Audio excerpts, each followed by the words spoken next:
प्रत्येक पक्षावर संकट आहे या लोकांनी आणलेलं आहे.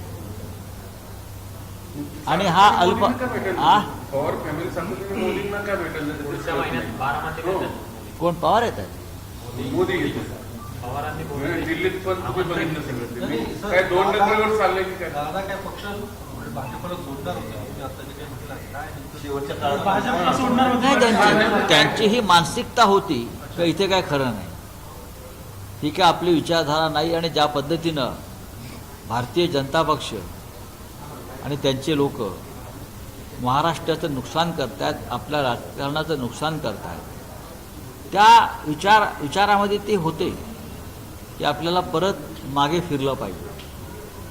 हे 100% सत्य आहे. हे त्यांच्या जवळच्या लोकांनाही माहिती आहे. दादा हा स्वाभिमानी माणूस होता. तुमच्या माहितीसाठी सांगतो, नाईलाज म्हणून त्यांना जावं लागलं. ज्या पद्धतीचे दबाव BJPकडून निर्माण केले जातात नेत्यांवर, त्या एका नाईलाजापोटी दादा गेले.